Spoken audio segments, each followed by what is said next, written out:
SER-TV presenta Rendición de Cuentas. ¿Qué tal, amigos? Bienvenidos a Rendición de Cuentas, este espacio de reflexión, análisis y entrevistas todos los sábados a través de SER-TV. Para esta ocasión vamos a tener lo siguiente. Ingresos provenientes de la actividad minera en concepto de regalías e impuestos sobre la renta serán para el programa de invalidez, vejez y muerte de la Caja de Seguro Social. Después de 32 años, el presidente de la República, Laurentino Cortizo, sancionó la ley que declara el 20 de diciembre como día de duelo. Unos 130 medicamentos se encuentran en desabastecimiento crítico. Mesa Técnica de Trabajo presentará propuestas el 11 de abril. Gobierno Nacional continúa vacunación. 13º lote de vacunas pediátricas llegó a Panamá. Panamá fue sede de la reunión ordinaria número 51 del Consejo Regional de Recursos Hidráulicos. Además, asume presidencia pro tempore de este organismo. Mascarilla en exteriores dejarán de ser obligatorias. Minsa pide no bajar la guardia. La edición 11 del Festival Internacional de Artes Escénicas se presentará de forma presencial por espacio de una semana en Panamá. En los deportes, a pesar de la eliminación a Qatar, la Sele se despide con triunfo y con el compromiso de estar en el 2026. En las internacionales, presidente Bukele busca reformar el Código Penal para endurecer las condenas contra los pandilleros. Bien, amigos, vamos con nuestras noticias nacionales, lo más importante de la semana, con las internacionales y las deportivas. Vamos a un corto y estamos de regreso. Pronto regresamos con Rendición de Cuentas. Estamos de vuelta con Rendición de Cuentas.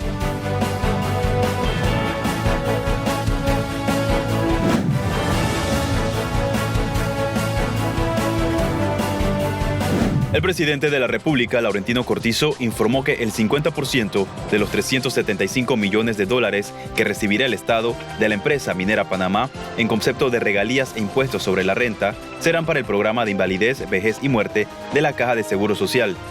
El 20% de los ingresos serán para jubilados o pensionados de la Caja. Otro 25% de los ingresos será destinado a los distritos de Donoso y Omar Torrijos Herrera en la provincia de Colón y áreas colindantes con el proyecto. Desde el pasado 28 de marzo entraron en vigor las nuevas disposiciones de bioseguridad contra el COVID-19.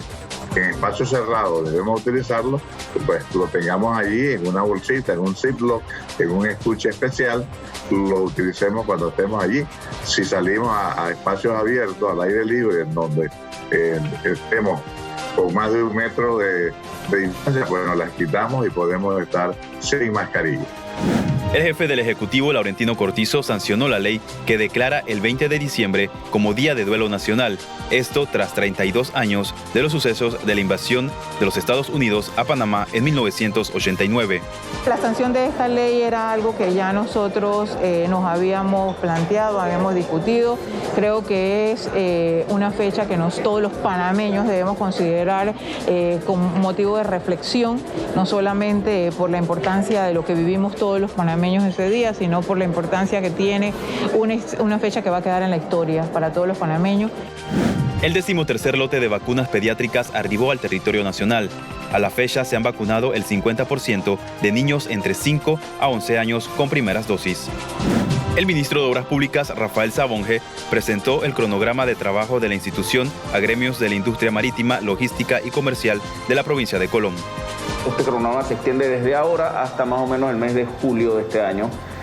Y sabemos pues que al finalizar estos trabajos, pues la situación de estas vías va a haber mejorado y la competitividad también no se verá afectada de nuestro sector logístico y marítimo. Realizan reunión ordinaria del Comité Regional de Recursos Hídricos, donde Panamá tomará la presidencia pro tempore. A través de este Centro Regional de Recursos Hidráulicos, nosotros podemos diseñar e implementar programas y proyectos que fortalezcan la gestión integral de estos recursos hídricos, además de que aprovechar esta oportunidad para conseguir financiamientos nacionales e internacionales o agencias que que puedan desarrollarse en estos proyectos y colaborar con estos proyectos. La mesa técnica para solucionar el desabastecimiento de medicamentos se reunió. En la lista hay 130 medicamentos en desabastecimiento crítico. La mesa presentará propuestas el 11 de abril. Del 5 al 10 de abril se realizará el Festival Internacional de Artes Escénicas 2022 y contará con la presencia de especialistas internacionales. La ministra de Relaciones Exteriores y Canciller de la República, Erika Moines, anunció una gira de trabajo de alto nivel por Asia. Con esto buscan identificar nuevas áreas de acercamiento y articulación en atención a los intereses nacionales. La gira inicia en China, continúa en Vietnam, Indonesia y Singapur. El Consejo de Gabinete autorizó a la ministra de Desarrollo Social, María Inés Castillo, a presentar ante la Asamblea Nacional el proyecto de ley 0622, que crea el Ministerio de la Mujer y dicta otras disposiciones.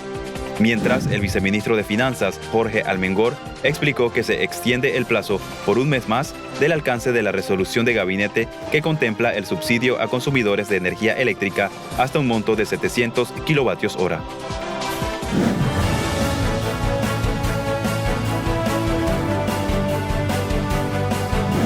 ¿Qué tal, amigos? Para rendición de cuentas, soy Rommel Martínez Franco.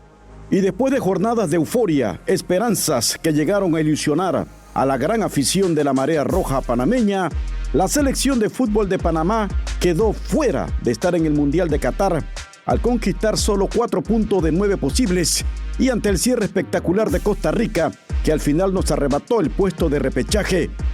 Cuando empezó el proyecto Thomas Christiansen, todo estaba encaminado al Mundial del año 2026, donde el trabajo principal era elaborar un equipo fuerte para buscar sin excusas ese boleto al torneo que se jugará con sedes en Canadá, Estados Unidos y México.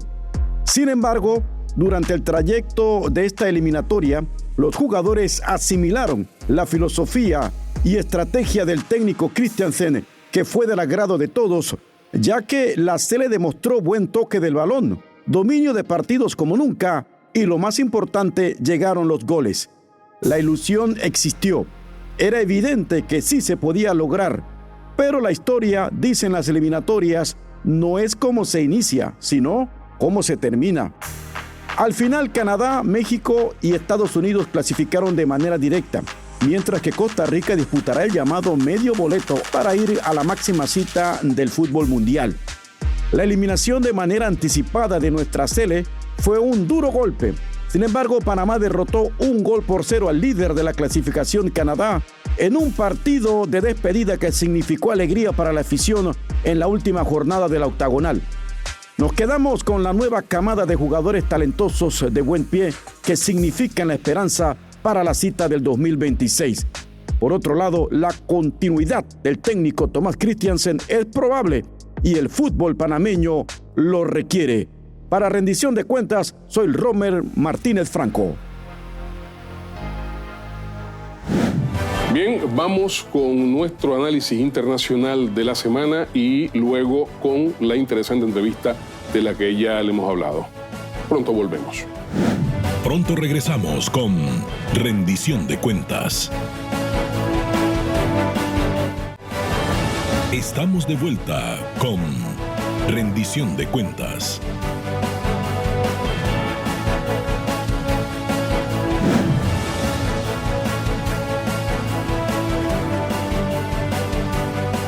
El COVID o el post-COVID prolongado es el trastorno de larga duración que puede surgir tras desarrollar la infección aguda por el coronavirus.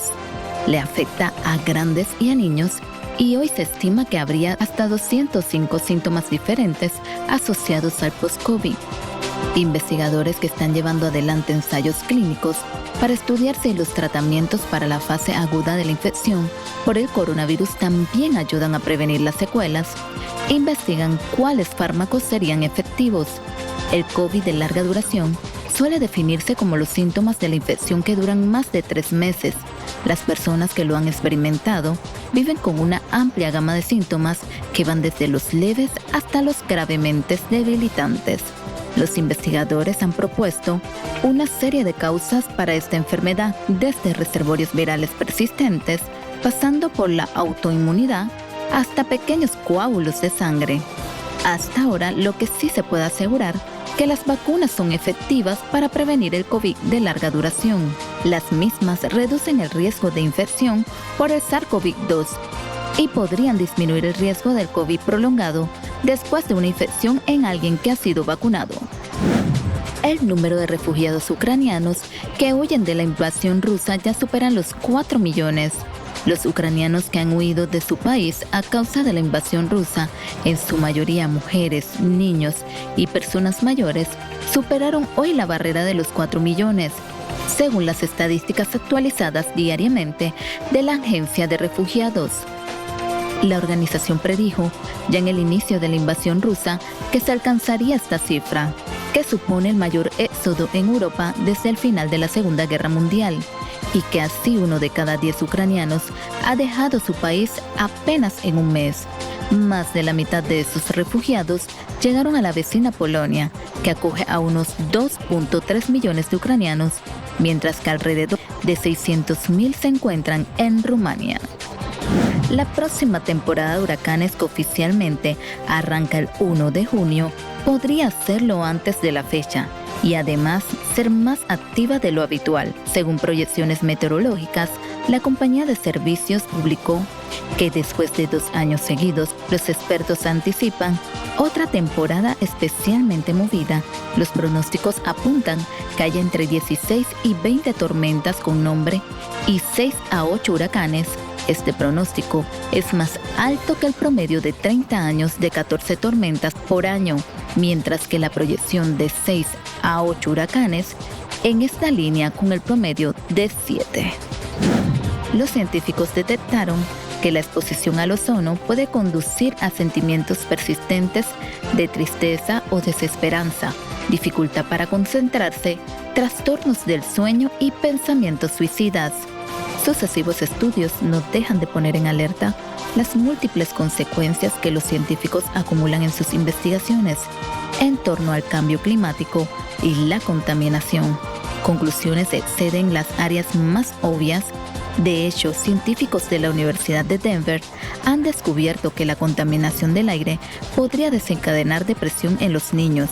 Esta investigación publicada sugiere que la exposición al ozono de la contaminación del aire se ha relacionado con un aumento de los síntomas depresivos entre los adolescentes, incluso en áreas que cumplen con los estándares de calidad del aire. Los niveles más altos de ozono se han relacionado previamente con varias dolencias físicas como el asma, los virus respiratorios y las muertes prematuras por causas respiratorias.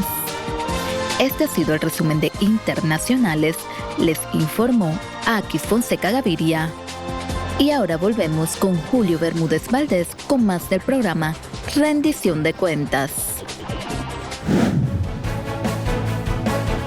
Bien, amigos, vamos al otro segmento de Rendición de Cuentas. Vamos a nuestros acostumbrados análisis internacionales y tenemos como invitado a quien ya casi es parte de la casa, el licenciado Marcos Castillo, nuestro amigo periodista, que siempre hace aportes puntuales muy buenos a esta temática.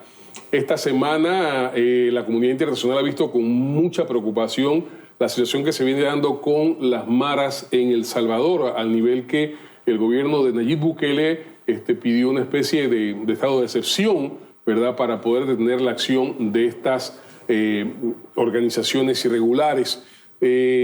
Ha habido también, de cara a las próximas semanas, mucha expectativa respecto a lo que va a pasar en Costa Rica con la segunda vuelta electoral. Así que vamos a tratar estos dos temas con Marcos Castillo, con quien, bueno, pues te damos la bienvenida. Bienvenido otra vez a este análisis. Y, hombre, ¿qué nos puedes decir de esta situación que se está dando en El Salvador? Julio, un breve antecedente para que el público tenga mayor comprensión del tema de lo que pasa en El Salvador y de las maras, porque hace rato estamos oyendo hablar de esto, pero... ¿De dónde vienen? ¿De dónde vienen y cómo se originan? Bueno, claro, en El Salvador, al igual que en muchos países de Centroamérica y la región, hubo guerrillas en las décadas de 70 y 80, ¿no? Debido pues a los gobiernos... Casi 4 millones de muertos. Correcto. Gobiernos militares, familias dueñas de un país, y la población pues llega a un momento en que hay una crisis. Esta guerra civil en El Salvador generó una migración masiva de salvadoreños a Estados Unidos. Solamente en Washington habían 2 millones de salvadoreños en el 2004. 2004 cuando visitamos ese país. Sí, bueno, cuando empezó esta migración, una ciudad que tenía la mayor concentración de salvadoreños era la ciudad de Los Ángeles, California, en el estado de California. Exacto. Había poco más de 500.000 de salvadoreños ahí. Evidentemente, esta gente llegaron sin papeles, se establecieron y en aquellos tiempos, acuérdate que no había tanta rigurosidad de restricción, eso vino ya después del 11 de septiembre. Pero lo cierto es que esta gente llegaba y empezaba a trabajar, muchos iban con familias, dejaban sus niños en casa, estos niños no podían ir a la escuela porque no tenían papeles. Y era un área extraña para ellos. Totalmente. ¿Y qué sucedió? Bueno, que lo que sucede cuando los niños están solos, empiezan a salir, empiezan a encontrarse con problemas. A buscar qué hacer. Claro. Pero se dio una situación que ahí fue donde empezó el dolor de cabeza de las autoridades norteamericanas. Existían ya pandillas, digamos, de afroamericanos y de mexicoamericanos que vivían en Los Ángeles. Y empezaron... Casi siempre han existido. Yo me recuerdo la novela de Nicky Corre. Correcto. Está basada precisamente en este problema. Correcto. ¿No? Y entonces empezaron estos grupos a presionar, a hacerle bullying. Porque, claro, veían al grupo de salvadoreños como competencia. Venían a quitar el empleo, todos los prejuicios que se dan con los migrantes. Entonces, ellos se empezaron a organizar también y ahí nace la MS-13 o Mara Salvatrucha la Mara Salvatrucha. Y el Barrio 18, que son las dos pandillas más conocidas, ¿no? Porque hay otras. Entonces, pero estas pandillas se convierten en pandillas muy sanguinarias. Claro, estos niños y algunos ya adolescentes... Venían de la guerra. Venían de la guerra, traían un poco y eran muy violentos, ¿no? Entonces esto generó unos problemas sociales tremendos. A raíz de eso, el gobierno de los Estados Unidos empiezan, tanto gobiernos demócratas como republicanos, a recibir la presión y empiezan a legislar, ¿no? Ya por los años 90, que ya había terminado la guerra en El Salvador, ya se había establecido por lo menos elecciones allí, fueron deportados masivamente en unas medidas un poco fuertes y inescrupulosas porque le generaron problemas tremendos a los salvadoreños. Estos muchachos llegaban allá, no hablaban el idioma, ellos venían de otro mundo, ¿viste? ¿Qué futuro tenían? Ninguno, o sea, el futuro de la delincuencia. Entonces se convirtieron en los pandilleros que empezaron a sembrar el terror en la población. Ahí se juntaron con el narcotráfico, empezaron a extorsionar mediante secuestros y fue un dolor de cabeza tremendo que no se ha terminado de solucionar. ¿Y por qué no se termina de solucionar? Porque los gobiernos en El Salvador, como en todas nuestras regiones, hacen lo mismo, o sea, paliativos, ensayo y error, mano dura, y eso no funciona. Pero al principio del gobierno de Nayib Bukele se tuvo la percepción de que el problema se comenzaba a tratar, inclusive bajaron los índices de homicidio y la gente como que en El Salvador pudo respirar un poco más. A mí me ha sorprendido que en esta semana, decenas de homicidios, decenas de detenciones y el gobierno ha tenido que apretar otra vez la mano. Bueno, lo que pasó ahí es que hubo un maquillaje, o sea, hizo una negociación el gobierno Bukele a escondidas o con este grupo, con los grupos mareros, les dio ciertos privilegios en las cárceles a sus líderes y a cambio de que bajara la violencia. Y lo vendieron como que se había bajado el índice. Pero ¿qué pasa? Ocurrió una situación, como suelen ocurrir en estas cosas, que matan a un líder y asume otro, y entonces se empezó a subir la violencia. Entonces, ¿qué hizo el gobierno? Respondió con más violencia. Y prácticamente humilló a estos grupos. Y hay unas imágenes que pasan en televisión donde se ven los muchachos estos, casi todos semidesnudos, los empujan, le hacen un trato degradante, ¿no? Y el gobierno de Bukele asume una actitud muy, muy represiva. Y evidentemente esta es la respuesta, lo que está pasando ahora. Entonces, sin duda, este tipo de problemas sociales, Julio, son cosas que se van construyendo y se van, solucionando a mediano y largo plazo. Pero todos los gobiernos quieren resultados o soluciones cortoplacistas que no son soluciones, entonces son parches. Y al final, con estos parches revientan y regresamos a la misma situación de un círculo vicioso de violencia. ¿Qué perspectiva hay o qué peligro hay de que esta situación de El Salvador permee hacia los países de la región? Bueno, hasta ahora, digamos, Honduras y El Salvador son dos países que están muy afectados con esto. Guatemala un poco menos. Es lo que le llaman el Triángulo Norte, ¿no? Tienen porque fueron países también que estuvieron en guerra, más que todo Guatemala y El Salvador. Honduras tuvo una guerrilla, pero fue menor, pero estuvo dictadura y ves ahora la cantidad de migrantes que están yendo hacia Estados Unidos desde Honduras por situación económica de pobreza, etc. ¿Tú crees que la propuesta que hizo Kamala Harris recientemente en Honduras y en Guatemala de aportar al desarrollo económico de Centroamérica puede tener algún impacto en la solución de esto, por lo menos a mediano plazo, de esta realidad? Te termino de contestar la pregunta que me hiciste porque no te la contesté. En realidad, hasta ahora, digamos, Nicaragua ha sido como una barrera. El retén. El retén de este tema porque tienen un ejército que es fuerte y no han pasado. Dicen que es el país más seguro de Centroamérica. Sí, pues tienen un control ahí muy férreo, ¿no? Entonces, eso, digamos, nos ha librado o ha librado a Panamá y Costa Rica de que lleguen. Aparte que son situaciones diferentes, ¿no? Claro. Ahora, hay una esperanza con este plan de Estados Unidos, con el cambio de gobierno que se dio en Honduras, que se dé, digamos, un abordaje más profundo, de más apoyo y que no sea deportar gente, vaya en caravana. Que era lo que pasó un poco con los anteriores gobiernos hondureños y guatemaltecos. Vamos a mandarle gente, una forma de presionar. Te empezamos a mandar y para llamar tu atención, Estados Unidos. Y en Estados Unidos pues vemos todas las cosas que han pasado, por ejemplo, con Trump, etcétera, que agudizan más la situación. Esperemos que sí, que haya... Esperemos que esto tenga alguna alternativa. Sí. Vámonos a lo de Costa Rica. ¿Cómo estás viendo lo de Costa Rica? ¿Figueres vuelve o no vuelve? Bueno, esa es una gran pregunta, Julio, porque en este momento, fíjate que en las últimas encuestas, después cuando pasan a la segunda vuelta de José María Figueres y Rodrigo Chávez, en las primeras mediciones Rodrigo Chávez es el que encabeza. ¿Cómo va a ser las encuestas? Mira. Y ha estado encabezándola. Evidentemente ha habido una reducción en la última encuesta que hizo la Universidad de Costa Rica, la que tengo por aquí la cifra, digamos que marcó Chávez 41%, José María Figueres 38%.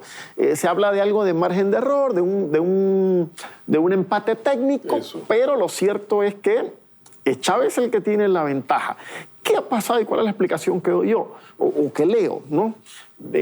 Julio, José María Figueres tiene un alto porcentaje de rechazo. ¿Y a qué se debe el rechazo? Bueno, cuando él era presidente, terminó su periodo y apenas terminó, se fue del país porque él estaba involucrado en un caso donde se le acusaba de recibir sobornos de Alcatel, una empresa telefónica francesa. Y él se va, aprovechando que él tiene doble nacionalidad, tica y suiza, porque su madre, la señora apellido Olsen, era suiza. Él se va para allá y se queda en Suiza hasta que el caso expira, eso tiene un nombre jurídicamente, prescribe, correcto. Entonces regresa a Costa Rica y bueno, en una actitud de juega vivo que muchos ticos no le han perdonado. Entonces, eso pudiera jugar en su contra. Y lo que ha pasado ahora es que ha cometido algunos errores el señor Chávez. El sector, digamos, el establishment tico de los medios y todo, se han volcado un poco más a favor de Figueres y han estado... ¿Hay alianzas? Bueno, ¿Cómo quedaron los que habían perdido en la primera vuelta? Sí, no hay... Muchos han preferido no tomar partido. Acuérdate que pasó algo curioso en este caso.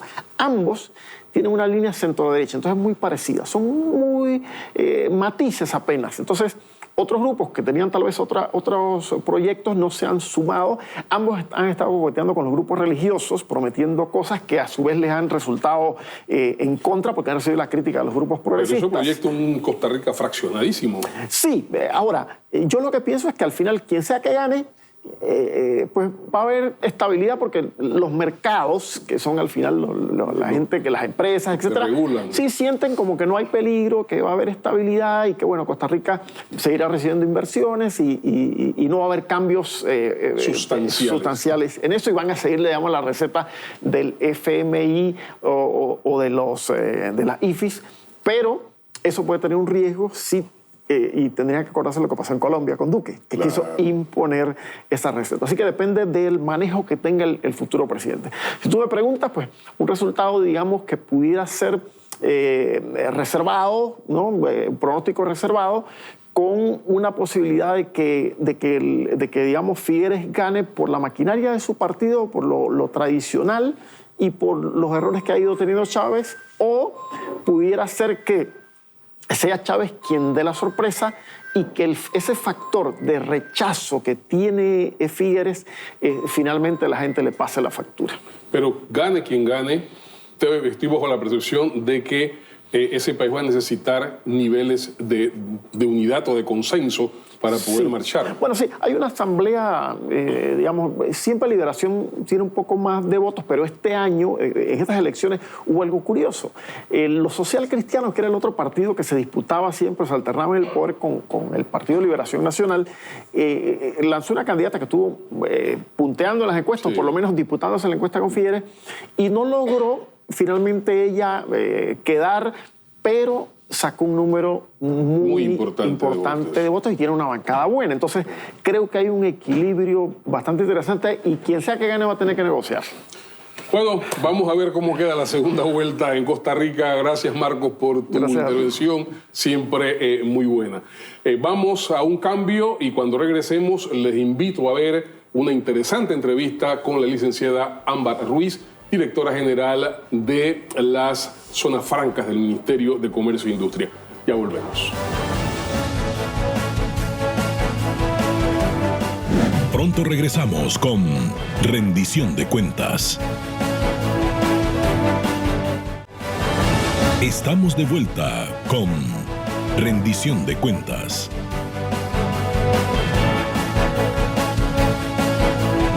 Un ecosistema de oportunidades para el comercio global ofrece el Ministerio de Comercio e Industria a través de la Dirección General de Zonas Francas. Panamá tiene el mejor clima de inversión de la región y es la puerta de entrada de 1.5 billones de consumidores debido a razones como una economía dolarizada libre de fluctuaciones cambiarias, cuenta con más de 60 bancos activos, mantiene un crecimiento económico sostenido, una estabilidad jurídica de las inversiones garantizadas por ley durante por lo menos 10 años, baja inflación y libre de desastres naturales. En el régimen de zonas francas de Panamá creado durante la Ley 32 de 2011 se contemplan 3 tipos de licencia, la de promotor, operador o empresa, 3 tipos de inversiones, pública, privada y mixta, y 3 tipos de incentivos, migratorios, laborales y tributarios. En el 2021, 133 millones de dólares en exportaciones desde las zonas francas rompieron récords históricos. La conectividad de Panamá y sus atributos para la deslocalización son características claves que influyen en la decisión de las compañías de establecerse bajo este régimen especial, que tan solo en los 2 primeros meses del 2022 ha sumado $1.526.474.26 en inversiones.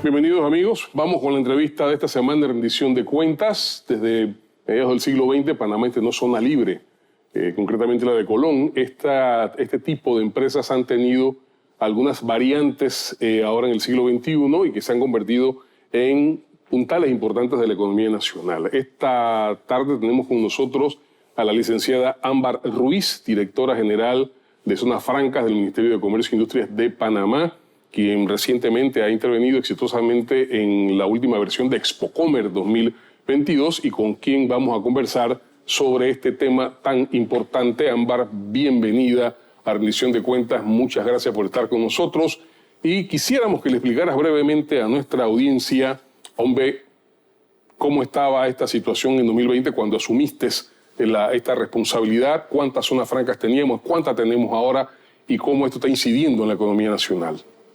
Bueno, primero que todo, gracias por el espacio.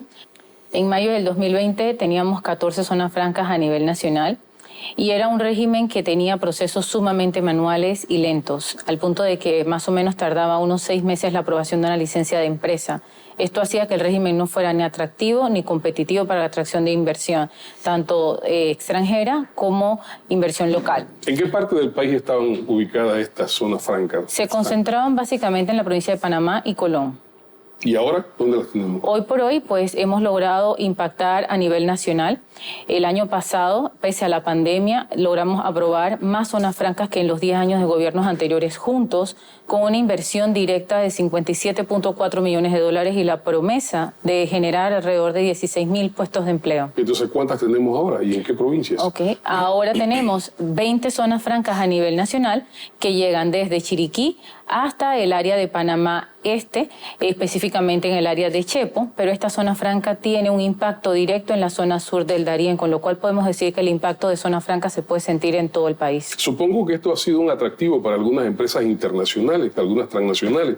Por supuesto, Panamá es un país que tiene una tradición logística de más de 100 años, no es una experiencia que sea improvisada, sino que se ha ido fortaleciendo a lo largo de los años. Tiene una plataforma logística multimodal que es de talla internacional y que es sumamente competitiva e interesante.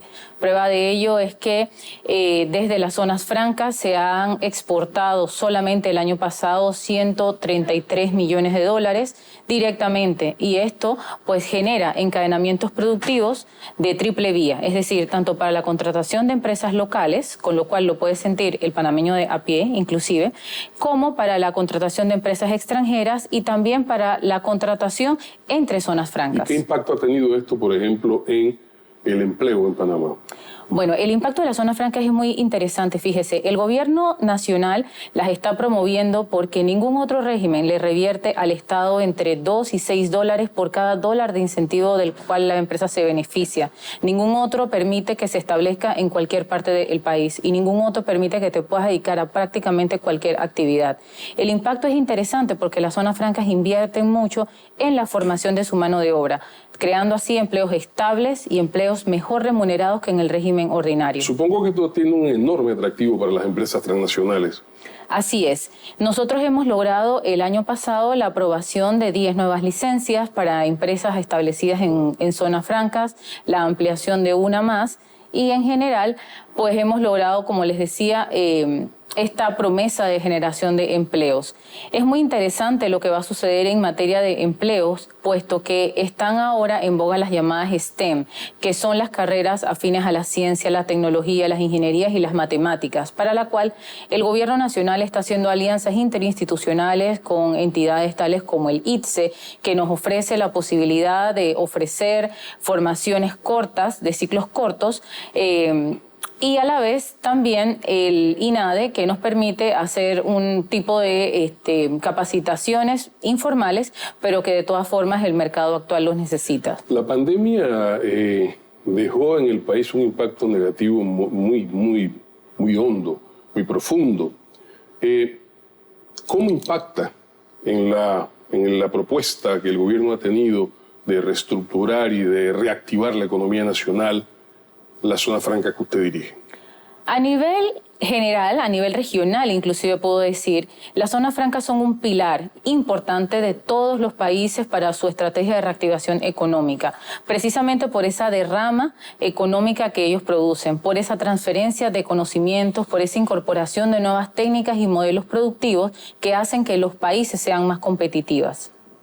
Modelos productivos, ¿cuáles son los que prevalecen en estos instantes en nuestras zonas francas? Hablando un poco también de lo que encontramos y de lo que estamos haciendo ahora, antiguamente las zonas francas se veían meramente como un negocio inmobiliario, no había una cohesión entre las empresas establecidas dentro de ese nicho. Sin embargo, el gobierno nacional ha estado al lado de los empresarios, también hemos hecho alianzas con los gremios y con las universidades, de manera tal de que podamos darle la vuelta a esto y que ahora, en vez de ser zonas aisladas, sean clústeres productivos que permitan precisamente que haya una coherencia y una cohesión y que fomenten la economía circular, por ejemplo. ¿Cómo participan las universidades en Bueno, pues mire, a través de ofrecernos las bases de datos de los estudiantes egresados de allí, el año pasado, por ejemplo, tuvimos un gran reto y era que se establecía en Panamá la primera fábrica de filtros Mel Blanc.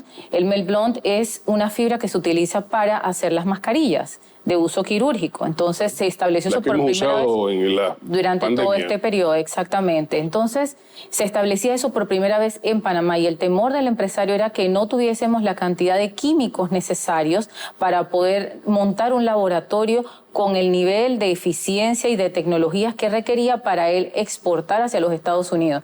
Y su gran sorpresa fue que a través de nuestras relaciones con las universidades pudimos facilitarle toda esa mano de obra y ni siquiera hubo la necesidad de formarlos adicional. ¿Hacia dónde privilegiadamente estamos exportando nosotros dentro de la región a partir de las zonas francas? Bueno, las zonas francas tienen ahora un target muy interesante que es los Estados Unidos. No podemos olvidar que es el principal consumidor del mundo y que producto de las tensiones comerciales que hay entre los Estados Unidos y China, ahora Panamá tiene una gran oportunidad para suplir esa cantidad de productos o de rubros que producto de estas tensiones ya no se están comprando en los Estados Unidos de origen chino, sino que ahora se pueden producir desde Panamá. ¿Ha habido una variante en el mercado entonces?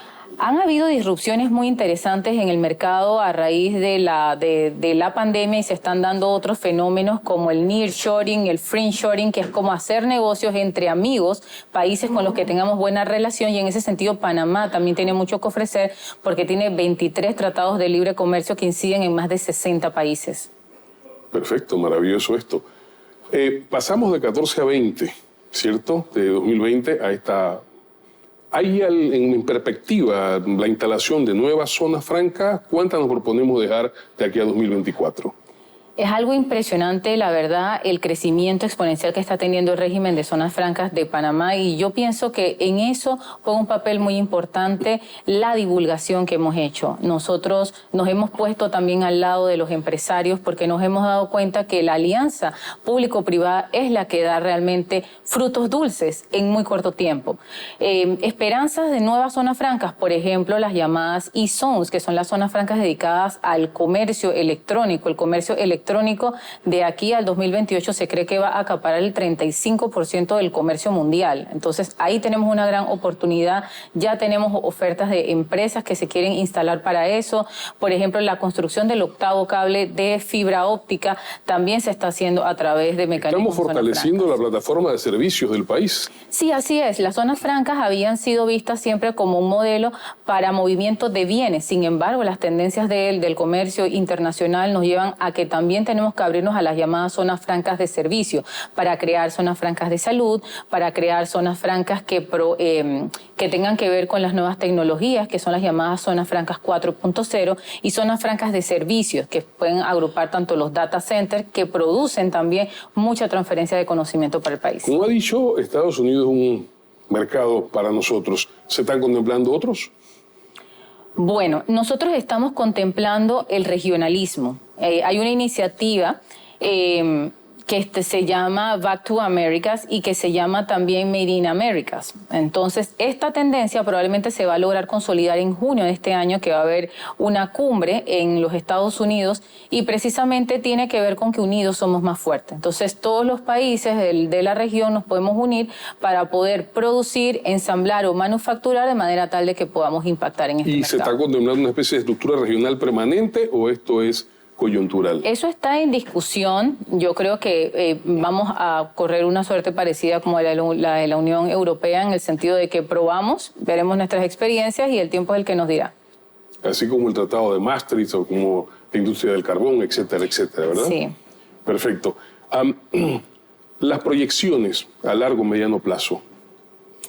Bueno, en realidad ahora el reto viene siendo con nosotros mismos, porque ya le digo, nosotros el año pasado en pandemia rompimos récords que superan lo que hicieron los 10 años de gobiernos anteriores juntos. Entonces ahora el reto... Desglósenos eso un poquito, ¿cómo fue eso? Eso fue porque primero se logró calar en los empresarios que el modelo de zona franca tenía que tener una viabilidad financiera, que creyeran en el proyecto. Y que fuera coherente, porque ya le digo, antes lo que sucedía era que querían obtener la licencia de zona franca para tener un incremento en el valor del suelo, pero no había un proyecto más allá. Ahora estamos buscando empresas que ya tengan una marca creada, que ya tengan una cartera de clientes que los sigan al país en donde sea que ellos se instalen, y a partir de allí pues nosotros podamos atraer mucha más inversión directa. Entonces eso es uno de los cambios, yo creo que fundamentales, el hecho de que era meramente un proyecto inmobiliario y vamos a ver qué es lo que cae. Ahora tenemos una idea de clústeres y que yo quiero que mis empresas entre ellas mismas se puedan apoyar. Por ejemplo, la instalación de un clúster licorero. Eso nunca se había visto en Panamá y lo estamos creando en PC. ¿Vamos a una especie de especialización? Así es, por materia productiva. Y entonces, ¿qué es lo que permite eso? Que, por ejemplo, dentro de una zona franca licorera tú puedas tener a una empresa que fabrica botellas, a otra que es la que fabrica las tapas, a otra que es una corrugadora, que hablando del tema del corrugado, en los próximos años se prevé que eso va a crecer un 66%. O sea, es una cosa impresionante. ¿Hay muchas peticiones internacionales para estas zonas francas? Para establecerse en Panamá, sí, porque nosotros tenemos un aspecto en el que no nos gana nadie, la conectividad. ¿Y el otro aspecto de los empresarios locales para crecer internamente?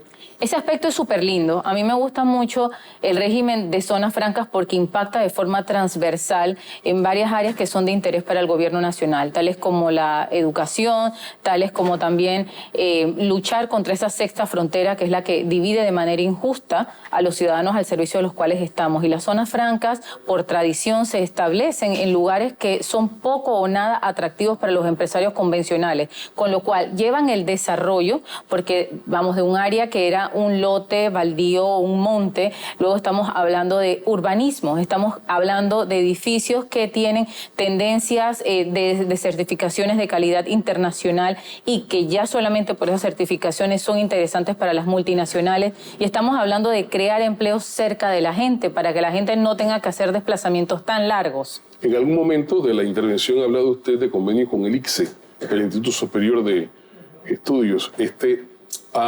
Aquí siempre fue una preocupación la posibilidad o la perspectiva de los muchachos que se gradúan y conseguir un primer empleo. ¿Ayudan estas zonas francas en ese sentido? Claro que sí, de hecho ya hay ese interés y esa conciencia de los empresarios de darles esos espacios a los jóvenes panameños para que puedan aprender haciendo dentro de las fábricas y dentro de las industrias de zonas francas. En este sentido, el ITSE ofrece algo que no lo tiene ningún otro país a nivel regional y es una oferta académica pertinente. La oferta académica pertinente quiere decir que vamos a analizar cuáles son las necesidades que producto de todas las disrupciones que han habido en el mercado realmente hay en el comercio pospandemia. Por ejemplo, antes podíamos pensar que lo que se necesitaban eran estibadores. Ahora ya sabemos que esto para logística requiere programadores de robótica, porque esto se está moviendo de otra manera. Y Panamá va hacia allí. Tenemos aquí, ¿no?, la Feria Internacional de Robótica. Y la mentalidad del ITSE va hacia allí, hacia la tecnología, hacia la innovación. Vamos por partes. Habló usted de Darién. ¿Hay una zona franca para Darién? Hay una zona franca que está establecida recientemente en el área de Chepo, específicamente en el puerto de Coquira. Okay. Esta zona franca tiene una vocación agroindustrial y ellos han hecho una inversión en comprar una barcaza a través de la cual van a poder sacar los productos que se cultivan en el área de Darién, en la parte sur, que no tiene conectividad terrestre, la van a poder mover por mar. Entonces esto ahora permite que no tengamos esas mermas tan grandes que hacen que los productores se desanimen y que ya no quieran trabajar en eso. ¿En qué otras provincias estamos trabajando en ese sentido? Bueno, otro tema que yo creo que merece la pena destacar es el trabajo que se está haciendo en el área fronteriza de Panamá con Costa Rica. La zona franca Global Logistics es una oportunidad muy interesante y hay empresas navieras que han manifestado interés en establecerse allí para hacer trabajos como cross-docking. El establecimiento de los llamados puertos secos. Todo eso va a permitir que desde la zona franca se puedan hacer movimientos de almacenamiento y de redistribución hacia Centroamérica. Incorporación de tecnología. Claro que sí, pero lo lindo de esto es que se está dando esta integración junto al gobierno nacional, porque esto es parte de un proyecto financiado por el Banco Interamericano de Desarrollo y que dirige la Autoridad Nacional de Aduanas, que es para la creación de un centro de control aduanero. Y va a ser la primera vez que en Panamá tendremos una aduana yuxtapuesta, es decir, que tendremos representantes aduaneros del gobierno costarricense y del gobierno panameño en un mismo lugar. Colaboración prácticamente. Reduciendo los tiempos de los trámites logísticos entre 18 y 24 horas, que es lo que se está dando actualmente, se va a reducir a tan solo 2 horas. Entonces, esas son las nuevas visiones hacia las cuales está el gobierno Retos y metas de aquí al 2024, licenciada Ruiz. El reto principal yo creo que es colocar al país mejor conectado del mundo en el lugar que se merece. Yo creo que nosotros hemos perdido mucho protagonismo a nivel de las zonas francas por desconocimiento, porque nuestros empresarios tampoco sabían, o porque inclusive las pymes pensaban que eso era para grandes capitales o para empresas grandes. Hoy, gracias a los trabajos de divulgación, se han dado cuenta que esto es accesible para los medianos empresarios y que inclusive fomenta esas colaboraciones entre cooperativas, entre asociaciones de pequeños empresarios, de pequeños productores. Acaba de desarrollarse aquí en Panamá la última versión de Expocomer 2022. Y entiendo que ha estado usted allí desarrollando un tema específico. Háblenos sobre eso. Sí, nosotros dictamos una conferencia en la Expocomer especializada en temas de cadenas de suministro y cadenas regionales de valor. Eso es muy importante porque Panamá tiene mucho que ofrecer en materia logística. Ha habido una situación reciente con las cadenas de suministro y ahora que está el conflicto de Rusia y Ucrania también se han visto afectadas. Todos lo hemos sufrido y en esta conferencia lo que hice fue darle insumos a los empresarios para que también estuviesen alerta para identificar cuál de estas tendencias llegó para quedarse y cuáles son transitorias. ¿Dónde están las puertas abiertas? ¿A nivel se refiere de servicios productivos? Sí. Ok, bueno, pues en general yo creo que todo lo que tenga que ver con industrias, yo pienso que ahí es a donde tenemos la mayor cantidad de oportunidades, porque genera más empleos. Perfecto. Bueno, si tiene algo más que añadir, se lo agradecería. Bueno, también decir que las zonas francas están promoviendo también la economía circular, la producción responsable, amigable con el medio ambiente, porque no se trata solamente de producir más, sino de producir mejor. Y además de eso, están tomando en cuenta la inclusión, porque yo soy fiel creyente de que no se puede hablar de desarrollo si dejamos a alguien atrás. Y las zonas francas penetran en comunidades que nadie las volteaba a ver y que además de esto abren espacios para la inclusión. Supongo, licenciada Ruiz, que esto tiene que ver mucho también con la lucha que el gobierno ha desarrollado en contra de la pobreza multidimensional, tratar de sacar a casi 700.000 panameños de ese nivel de vida. Así es. Y eso tiene mucho que ver con el compromiso de responsabilidad social empresarial de nuestros empresarios. Y eso ya lo tenemos. ¿Hay un nivel de comprensión cabal allí? Sí, lo hay. ¿Hay un nivel de colaboración? Sobre todo de interés en ayudar. Sí, los empresarios nos han manifestado que necesitan de nuestra colaboración para poder incluir de manera correcta y productiva, por ejemplo, a las personas con discapacidad. Casi siempre el problema que había aquí en Panamá en esta materia era que, hombre, los empresarios y las empresas necesitaban un tipo de personal y el país no estaba produciendo ese tipo de personal. ¿Cómo se ha conciliado esto? Ahora estamos yendo un paso adelante. Mientras estamos haciendo los trámites para la obtención de una licencia de zona franca, los empresarios nos adelantan los perfiles profesionales. Y este perfil profesional lo compartimos con las universidades y ellos nos dicen, bueno, tenemos esta oferta de egresados. Y si no tenemos eso, porque se requiere, por ejemplo, que sean de trabajos técnicos o de formaciones no universitarias, entonces nos apalancamos en el INADE, que también pues tiene una oferta de más de 800 cursos. Perspectivas para el desarrollo, para el fortalecimiento de la reactivación económica. Ha sido hoy con nosotros la licenciada Ámbar Ruiz, directora general de Zonas Francas del Ministerio de Comercio e Industria. Ya volvemos.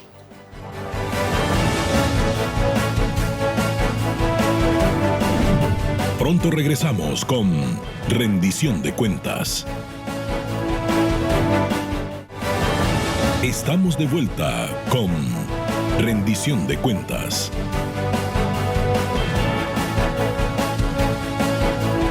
Bien, amigos, esta ha sido Rendición de Cuentas de esta semana, donde hemos visto las perspectivas de las elecciones en Costa Rica, la situación que ha habido en El Salvador, la interesante entrevista que hemos tenido con Ámbar Ruiz y bueno, esperemos que nuestros materiales, como siempre, hayan estado a la altura de vuestras expectativas. Nos vemos el próximo sábado. SER TV presentó Rendición de Cuentas.